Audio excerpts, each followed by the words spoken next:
when you guys went 1-2 in pool, because you lost to Esme, Bob and Zoe, Verger Dupre, and it was Tina Gradina, Anastasia Samoilova, and you beat Paraguay. Yep. And you're in the lucky loser. What was the conversation like? Because the Olympics aren't over by any means, but you know the bracket. If you win, you're playing into Kristen and Taryn. You played them the last 2 AVP finals. Now that making history, it's a bit of an uphill climb now. I'm wondering what that shift was like, or just what that looked like after pool play. Well, first and foremost is when we lost, you don't have a clear vision that you're in the look of losers, right? So you got to kind of like wait a little bit. And when we lost, there was just, there's like, God, like we don't have the choices anymore, right? It's not in our hands. So what's going to happen? So we got to the dressing room, and that was, by the way, a great idea. They have these dressing rooms like containers, and then each team has your own locker room for the games. And we didn't know. I didn't know, and I came in, and it's terrible, terrible. Like it is just absolutely terrible. And then the way that we lost too, right? So like playing a little good and bad, and then really bad, and so we came in and. I got there, and there was this silence, and then someone came in and said, like, hey, you guys are... I started talking, about the game and then about, whatever was the flow and the graphs and all that stuff. And then someone come in and said, like, hey, you guys are playing tonight. And then I said, like, oh, that's awesome. Like, and I said, what is that? So, well, that's the lucky loser. So you guys got out for the lucky losers. And the lucky losers... draw the number 1 or the number 2. Right. So like whatever happened tonight, we're coming, for the 1 or the 2 or the next day. Right. And at that moment, there was a little interaction between us that there was this like, and I said, oh, wow, like we got a chance. And, one of the players kind of like did like, oh my God, like I got to do it again. And then I went absolutely ballistic. And ballistic in terms of like what we're doing here then. Right. If this is the work, if playing is the work, we should leave right now. And then we kind of talking about that, in a really hard tone. I would say, like, addressing the white elephant. Like, we were so much concerned about food, transportation, sleeping, and this that you think that would be perfect in the Olympics? Are you serious?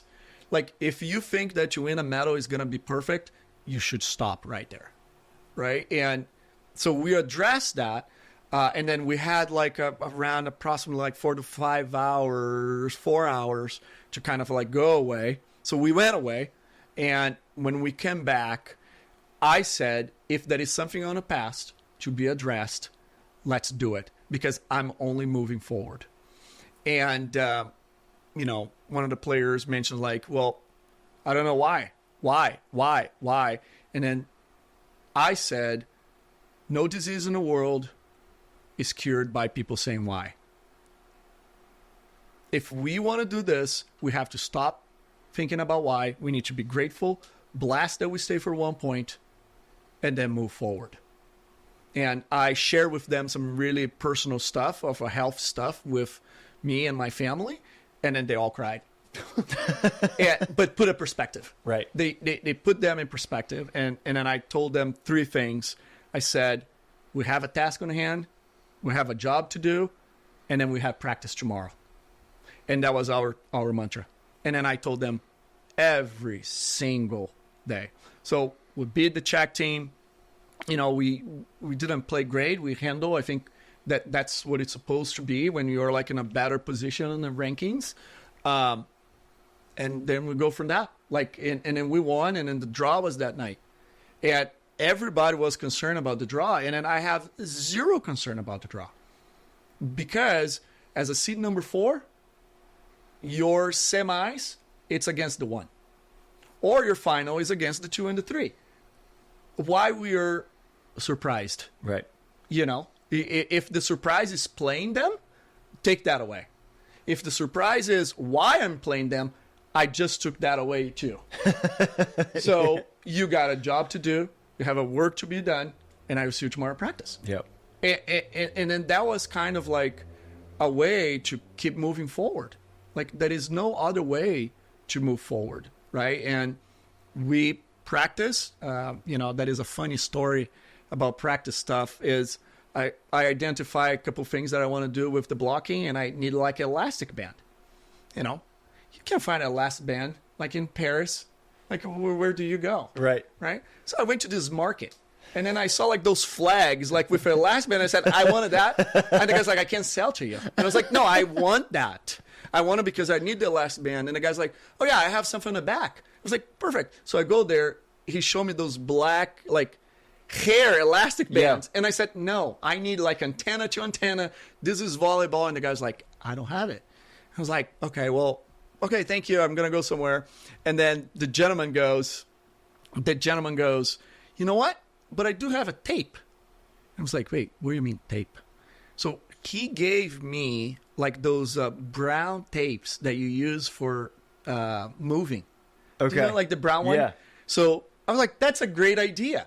So the guy gave me an idea. I bought the tape, and then I tape antenna to antenna, and then I work on my blocking. And then we practice like that all the time. So again, there was this, feel of job to do, task on hand, and then tomorrow we're going to have practice. So why bother anyways if tomorrow we're going to have practice, right? So anyways, that was pretty good. And I was thinking, because after you guys beat Kristen and Taryn, you're into the quarterfinals, and I was thinking, I don't think we've seen the best volleyball from Mel and Brandie yet. That's a pretty dangerous thing, because you have to be very good to beat Kristen and Taryn, but I don't think that was the greatest match I've ever seen them play. And I think that that's a hallmark of a great team, that you can beat the number 2 team in the world while still playing what I thought was kind of Mel and Brandie's sort of B+ volleyball. Mm-hmm. What was your evaluation as a coach at that point? My evaluation is, I'm going to ask you back. Yeah. Okay. How many good matches in the Olympics did you watch?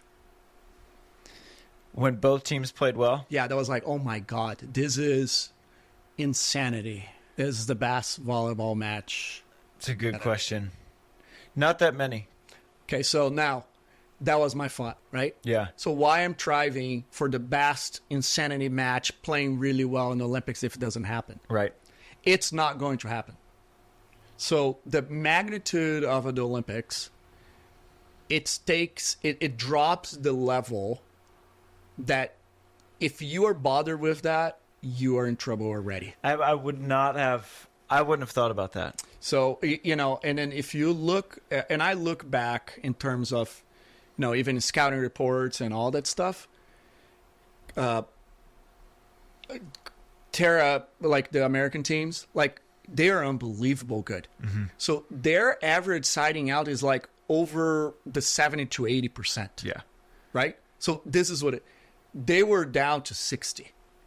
People that are at 60 is at 40.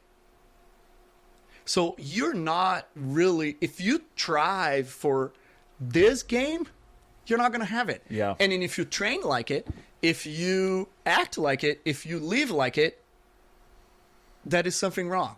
Yeah. Right? So it's like when people say like, oh, if you play beach volleyball, you got to play beach. Well, if you are striving for something that is 100% and it's not going to happen, you're just wasting your time. I wanted the 40%.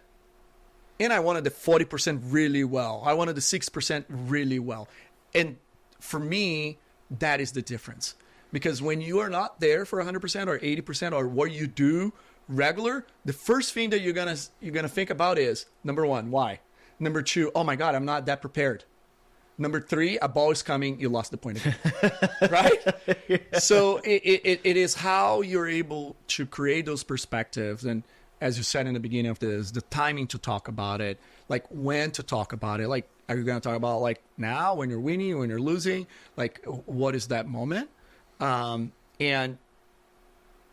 that is always this, I feel, copy and paste in beach volleyball, right? So people see something, it's like, oh my God, that's really good. Let's copy and paste. Yeah. Copy and paste, copy and paste. Everybody does now. I love copy and paste on the computer, right? But that takes away the human being of it and the context. And you might get in trouble at certain point on that. Whatever that point is, I don't know, 10 years career, 21, 2, like, I don't know. And I think that is the cool part of the job. It is finding those moments. Yeah.